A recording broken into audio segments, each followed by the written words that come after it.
વિષય વાણિજ્ય પત્ર વ્યવહાર અને સેક્રેટરીયલ પ્રેક્ટિસ.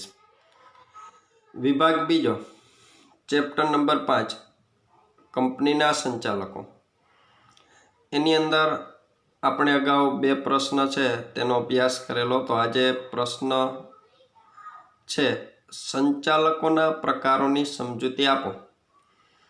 તેના પ્રકારોમાં નંબર 1 આપેલો છે સ્વતંત્ર director, number 2 managing director, number 3 nominee director, number 4 વધારાના ડિરેક્ટર, નંબર 5 વૈકલ્પિક ડિરેક્ટર, નંબર 6 ડિરેક્ટરનો સમય પૂરો થતા અગાઉ ડિરેક્ટરની ખાલી જગ્યાએ નિમણૂક થતો ડિરેક્ટર, નંબર 7 નાના શેરહોલ્ડર્સ દ્વારા ચૂંટાયેલા ડિરેક્ટર્સ, અને નંબર 8 સ્ત્રી ડિરેક્ટર. અહીંયા આપણે નંબર 1 સ્વતંત્ર ડિરેક્ટર એનો અભ્યાસ કરવાનો છે. કેવો ડિરેક્ટર કીધો છે? તો કે ભાઈ સ્વતંત્ર ડિરેક્ટર. ક્લિયર? કેટલા માર્ક્સની અંદર? તો કે અલગથી આપને આ પ્રશ્ન છે ટૂંક નોંધ સ્વરૂપે 4 માર્ક્સની અંદર પૂછી શકાય. કેટલા માર્ક્સની અંદર પૂછી શકાય? તો કે ભાઈ 4 માર્ક્સની અંદર પૂછી શકાય. શું પૂછી શકાય? તો કે ભાઈ સ્વતંત્ર ડિરેક્ટર. એની અંદર જોઈએ તો 2013ના કંપની ધારા મુજબ દરેક કંપનીમાં ઓછામાં ઓછા 1/3 ભાગના સ્વતંત્ર સંચાલકો હોય છે. અહીંયા આપણે વિકલ્પ સ્વરૂપે પ્રશ્ન પૂછી શકાય. શું પૂછી શકાય? તો કે ભાઈ નવા કંપની ધારા મુજબ કંપનીમાં સ્વતંત્ર સંચાલકોની સંખ્યા છે એ કેટલી હોય છે? તો કે ભાઈ 1/3 ભાગની હોય છે. કેટલી હોય છે ભાઈ? 1/3 ભાગની. પછી આગળ કીધું છે કેન્દ્ર સરકાર જાહેર કંપનીના વર્ગો માટે સ્વતંત્ર સંચાલકની લઘુત્તમ સંખ્યા નક્કી કરી શકે છે. અહીંયા કેન્દ્ર સરકાર છે જાહેર કંપની માટે તો કે ભાઈ ઓછામાં ઓછી કેટલી સ્વતંત્ર સંચાલકોની સંખ્યા રાખવી તેવું પોતે નક્કી કરી શકે છે. નંબર પછી કીધું છે સ્વતંત્ર સંચાલક એટલે આપણા માટે વ્યાખ્યા છે. સ્વતંત્ર સંચાલક એટલે એવી વ્યક્તિ કે જે મેનેજિંગ ડિરેક્ટર ન હોય અથવા પૂર્ણ સમયનો ડિરેક્ટર ન હોય કે નોમિની ડિરેક્ટર ન હોય તેને કયા નામે ઓળખવામાં આવે છે? તો કે સ્વતંત્ર સંચાલક કહેવાય. ફરીથી એકવાર, સ્વતંત્ર સંચાલક કોને કહેવાય? તો કે ભાઈ એવી વ્યક્તિ કે જે મેનેજિંગ ડિરેક્ટર ન હોય. મેનેજિંગ ડિરેક્ટર એટલે આપને ખ્યાલ છે તો કે સંચાલકોમાંથી કોઈ એક વ્યક્તિને રોજબરોજનો વહીવટ કરવા માટે ચૂંટવામાં આવેલ હોય તેને મેનેજિંગ ડિરેક્ટર કહેવામાં આવે છે. તો કે ભાઈ મેનેજિંગ ડિરેક્ટર ન હોય અથવા પૂર્ણ સમયનો ડિરેક્ટર ન હોય. પૂર્ણ સમયનો ડિરેક્ટર એટલે શું? તો કે જે કંપનીએ મેનેજિંગ ડિરેક્ટરની નિમણૂક કરેલી ન હોય એની જગ્યાએ પોતે કંપનીની અંદર મોટા પાયા પર સમય વિતાવી શકે તેવા ડિરેક્ટરની નિમણૂક કરેલી હોય એટલે કે પૂર્ણ સમયનો ડિરેક્ટર કહી શકાય. તો કે અહીંયા પૂર્ણ સમયનો ડિરેક્ટર ન હોય અને નોમિની ડિરેક્ટર ન હોય. નોમિની એટલે કે નોંધાયેલો ડિરેક્ટર, જેનો આપણે પછીના મુદ્દાની અંદર અભ્યાસ કરવાનો છે. તો તેને સ્વતંત્ર સંચાલક કહી શકાય. ફરી એકવાર, સ્વતંત્ર સંચાલક એટલે એવી વ્યક્તિ કે જે મેનેજિંગ ડિરેક્ટર ન હોય અથવા પૂર્ણ સમયનો ડિરેક્ટર ન હોય કે નોમિની ડિરેક્ટર ન હોય. વ્યાખ્યા પૂછે સ્વતંત્ર સંચાલક કોને કહેવાય? તો એની શું છે? તો કે ભાઈ એ અહીંયા આપણા માટે વ્યાખ્યા છે. એના પછી કીધું છે સ્વતંત્ર ડિરેક્ટરની નિમણૂક ડેટા બેંકમાંથી કરવામાં આવે છે. આપણા માટે આ વિકલ્પ છે. સ્વતંત્ર સંચાલકની નિમણૂક શેમાંથી કરવામાં આવે છે? તો કે ભાઈ ડેટા બેંકમાંથી. ટૂંકા પ્રશ્નની અંદર પૂછી શકાય, વિકલ્પની અંદર પૂછી શકાય. શું પૂછી શકાય? તો કે ભાઈ સ્વતંત્ર ડિરેક્ટરની નિમણૂક શેમાંથી? તો કે ભાઈ ડેટા બેંકમાંથી કરવાની હોય છે. ક્લિયર? તો કે ભાઈ કેન્દ્ર સરકાર દ્વારા નક્કી કરેલ સંસ્થાઓએ આ પ્રકારની ડેટા બેંક ઊભી કરવી પડે છે। એ પ્રશ્ન થશે ડેટા બેંક, તો કે ભાઈ જે વ્યક્તિએ સ્વતંત્ર સંચાલક તરીકે કંપનીની અંદર કામગીરી કરવાની છે એ સંચાલકોની તમામ વિગતો જે કેન્દ્ર સરકાર દ્વારા નક્કી કરેલી સંસ્થા છે એને સાચવી રાખેલ હોય, સાચવતી હોય, તો એને ડેટા બેંક કહી શકાય। તો અહીંયા પ્રશ્ન એવો પૂછે તો કે ભાઈ સ્વતંત્ર ડિરેક્ટરની નિમણૂક શેમાંથી કરવામાં આવે છે? તો કે ભાઈ ડેટા બેંકમાંથી કરવામાં આવે છે, જેમાં સ્વતંત્ર સંચાલક તરીકે કામ કરવાને લાયક ઈચ્છુક વ્યક્તિઓના નામ, સરનામાને લાયકાતો દર્શાવવાની હોય છે। શેમાં? તો કે ભાઈ ડેટા બેંકની અંદર શું દર્શાવવાનું હોય છે? તો કે જે વ્યક્તિઓએ સ્વતંત્ર સંચાલક તરીકે કામગીરી કરવાની છે તેઓએ એમના નામ, સરનામા અને એની લાયકાતો આ બધી વિગતો છે એ શેમાં દર્શાવવાની હોય છે? તો કે ડેટા બેંકની અંદર દર્શાવવાની હોય છે। આવા સંચાલકની નિમણૂક સામાન્ય સભાએ માન્ય કરેલી હોવી જોઈએ। અહીંયા આપણે કીધું છે સામાન્ય સભા, તો કે સામાન્ય સભા એટલે કોની સભા થશે? શેરધારકોની સભા થશે। કોની સભા થશે? શેરધારકોની સભા। તો કે સ્વતંત્ર સંચાલકોની નિમણૂક અંગેની માન્યતા છે એ શેમાંથી પ્રાપ્ત થયેલ હોવી જોઈએ? તો કે સામાન્ય સભા દ્વારા માન્યતા મળેલી હોવી જોઈએ। એના પછી કીધું છે સ્વતંત્ર સંચાલકની મુદત સળંગ 5 વર્ષની હોય છે। સ્વતંત્ર સંચાલકની મુદત કેટલા વર્ષની હોય છે? ભાઈ 5 વર્ષની। સંચાલક તો કે કોણ? તો કે સ્વતંત્ર સંચાલક પુનઃ નિમણૂક થઈ શકે છે, પરંતુ તે અંગે કંપનીએ ખાસ ઠરાવ પસાર કરવો પડે છે। તો કે સ્વતંત્ર સંચાલકની બીજી વાર નિમણૂક કરી શકાય, તો કે એના માટે કેવો ઠરાવ પસાર કરવો પડે છે? તો કે ભાઈ ખાસ ઠરાવ પસાર કરવો પડે છે। કેવો ઠરાવ કીધો છે ભાઈ? ખાસ ઠરાવ। એ ખાસ ઠરાવ એટલે કેવો ઠરાવ?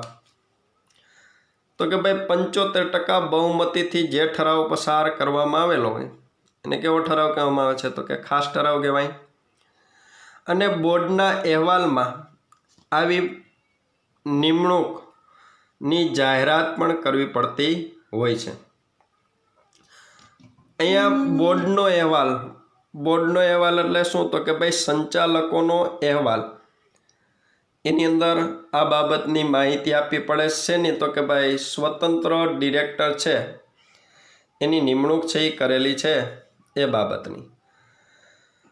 કોઈ પણ સ્વતંત્ર સંચાલક વધુમાં વધુ સળંગ 2 મુદત એટલે કે એની એક મુદત છે કેટલા વર્ષ માટેની હોય છે? તો કે 5 વર્ષ માટેની હોય છે। આવી 2 મુદત એટલે કે 10 વર્ષથી વધારે હોદ્દો ધારણ કર્યાના 3 વર્ષ પૂરા થયા બાદ ફરીથી નિમણૂકને પાત્ર ગણાય છે। તો કે આવા સંચાલકે એની નિમણૂક છે ક્યારે થઈ શકે? તો કે ભાઈ એણે 10 વર્ષની કામગીરી કરેલી છે આ હોદ્દા ઉપર, 10 વર્ષ સુધી કામગીરી કરેલી હોય ત્યાર પછીના કેટલા વર્ષ કીધા છે? તો કે ભાઈ 3 વર્ષ કીધા છે। કેટલા વર્ષ આપણે કીધા છે ભાઈ? 3 વર્ષ બાદ ફરીથી એની નિમણૂક થઈ શકે છે। ક્લિયર? તો કે સ્વતંત્ર સંચાલકની હોદ્દાની મુદત છે કેટલા વર્ષની હોય છે? તો કે 5 વર્ષની હોય છે। સતત કેટલા વર્ષ સુધી તે આ હોદ્દા ઉપર રહી શકે છે? તો કે ભાઈ 2 મુદત સુધી, એટલે કે 10 વર્ષ સુધી। 10 વર્ષ પૂરા કર્યા બાદ 3 વર્ષ બાદ, એટલે કે 3 વર્ષ સુધી પોતે આ હોદ્દા ઉપર રહી શકતો નથી, ત્યારબાદ એની ફરીથી નિમણૂક થઈ શકે છે। આ 3 વર્ષ દરમિયાન, તો કે કયા 3 વર્ષ દરમિયાન? તો કે 10 વર્ષ પૂરા કર્યા બાદ ના 3 વર્ષ દરમિયાન ડિરેક્ટરને કંપનીમાં કોઈ પણ રીતે જોડી શકાય નહીં। તો કે આવો જે સંચાલક છે એણે 10 વર્ષ પૂરા કર્યા બાદ એને કંપનીની અંદર કોઈ પણ રીતે કોઈ પણ કામની અંદર જોડી શકાતો નથી. ક્લિયર? અગાઉ શું કીધું હતું? તો કે આવા સંચાલકો છે એની નિમણૂક છે 5 વર્ષ માટે થયેલી હોવી જરૂરી છે. ક્લિયર? પછી શું કીધું છે? તો કે ભાઈ 2 મુદત સુધી, એક મુદતની અંદર 5 વર્ષ હોય છે, 2 મુદતની અંદર 10 વર્ષ હોય છે, તો એના પછીના 3 વર્ષ સુધી પોતે કંપનીની અંદર કોઈ પણ રીતે સંકળાયેલો હોવો જોઈએ નહીં. એના પછી આપણે કીધું છે શું? તો કે ભાઈ સ્વતંત્ર ડિરેક્ટરની નિમણૂક કરતી વખતે નીચેની બાબતો ધ્યાનમાં રાખવી જોઈએ. આપણે અલગથી પ્રશ્ન પૂછી શકાય. શું પ્રશ્ન પૂછી શકે છે? તો કે સ્વતંત્ર ડિરેક્ટરની નિમણૂક વખતે કઈ બાબતો ધ્યાનમાં રાખવી જોઈએ? કેટલા માર્ક્સની અંદર પૂછાય? તો કે 3 માર્ક્સની અંદર અલગથી પૂછાય, અથવા તો 4 માર્ક્સની અંદર પણ પૂછી શકાય. શું પૂછી શકાય? તો કે સ્વતંત્ર ડિરેક્ટરની નિમણૂક વખતે કઈ બાબતો ધ્યાનમાં રાખવી જોઈએ. ક્લિયર? એમાં નંબર 1 આપેલો છે, આવી વ્યક્તિ બોર્ડના મત પ્રમાણે જે તે ક્ષેત્રમાં નિષ્ણાત, અનુભવી અને કાબેલ હોવી જોઈએ. આવી વ્યક્તિ બોર્ડ એટલે કોણ? તો કે ભાઈ સંચાલક મંડળ.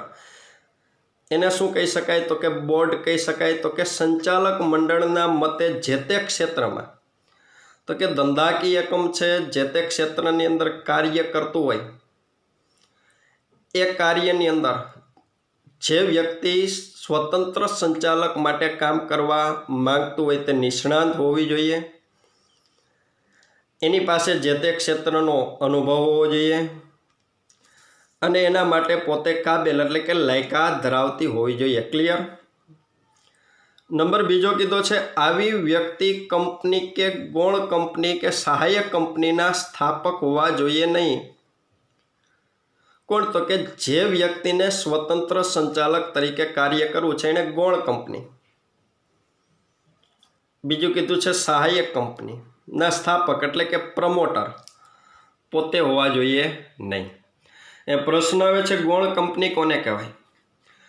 તો કે જે કંપનીના 50% કે તેથી વધુ શેર અન્ય કંપની પાસે હોય તેને ગૌણ કંપની કહી શકાય.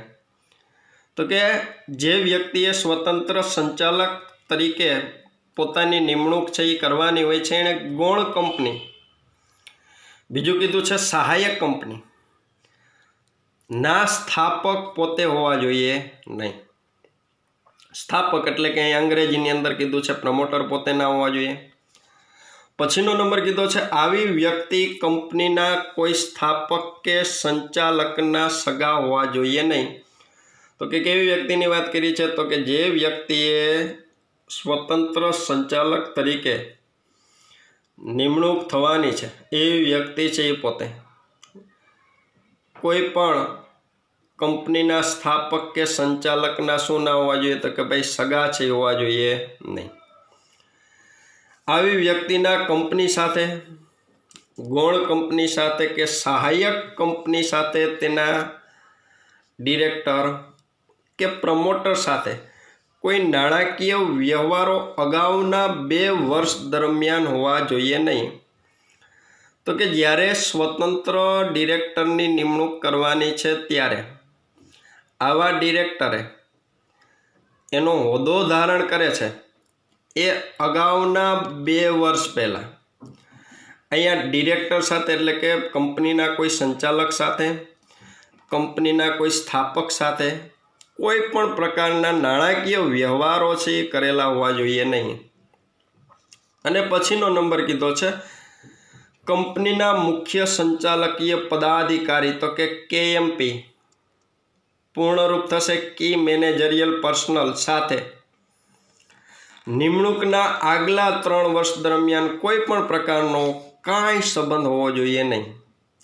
તો કે KMPની અંદર જે વ્યક્તિઓને સ્થાન આપવામાં આવેલું છે એવા વ્યક્તિઓ સાથે પણ અહીંયા સંચાલકનો, કેવા સંચાલકનો? તો કે ભાઈ સ્વતંત્ર સંચાલકનો સંબંધ હોવો જોઈએ નહીં. અહીંયા કુલ કેટલા મુદ્દા આપેલા છે? તો કે ભાઈ 5 મુદ્દા આપેલા છે. શું કીધું છે તો કે ભાઈ સ્વતંત્ર સંચાલકની નિમણૂક વખતે કઈ કઈ બાબતો ધ્યાનમાં રાખવી જોઈએ. એમાં પહેલો નંબર આપ્યો છે, આવી વ્યક્તિ બોર્ડના મત પ્રમાણે જે તે ક્ષેત્રમાં નિષ્ણાત, અનુભવી અને કાબેલ હોવી જોઈએ. બોર્ડના મત પ્રમાણે એટલે તમને ખ્યાલ છે તો કે સંચાલક મંડળ. આવી વ્યક્તિ કંપની કે ગૌણ કંપની કે સહાયક કંપનીના સ્થાપક હોવા જોઈએ નહીં. ગૌણ કંપની એટલે ખ્યાલ છે. સહાયક કંપની તો કે જે તે કંપની કાર્ય કરતી હોય એની સાથે અન્ય કંપની જે સંકળાયેલી હોય છે, સહાયક કંપની કહી શકાય. આવી વ્યક્તિ કંપનીના કોઈ સ્થાપક કે સંચાલકના સગા હોવા જોઈએ નહીં. આવી વ્યક્તિના કંપની સાથે, ગૌણ કંપની સાથે કે સહાયક કંપની સાથે, તેના ડિરેક્ટર સાથે, પ્રમોટર સાથે કોઈ પણ પ્રકારના કાંઈ નાણાકીય વ્યવહારો અગાઉના 2 વર્ષ દરમિયાન કરેલા હોવા જોઈએ નહીં. અગાઉના 2 વર્ષ દરમિયાન એટલે શું તો કે ભાઈ એની નિમણૂક થાય છે એના આગલા વર્ષો દરમિયાન. અને કંપનીના મુખ્ય સંચાલકીય પદાધિકારી સાથે નિમણૂકના આગલા 3 વર્ષ દરમિયાન કોઈ પણ પ્રકારનો કાંઈ સંબંધ હોવો જોઈએ નહીં. અહીંયા મિત્રો આપણો પ્રશ્ન છે એ પૂર્ણ થાય છે. કયો પ્રશ્ન તો કે ભાઈ સંચાલકોના પ્રકારની અંદર આપણે મુદ્દો 1 પૂર્ણ કરેલો છે. કયો તો કે ભાઈ સ્વતંત્ર ડિરેક્ટર.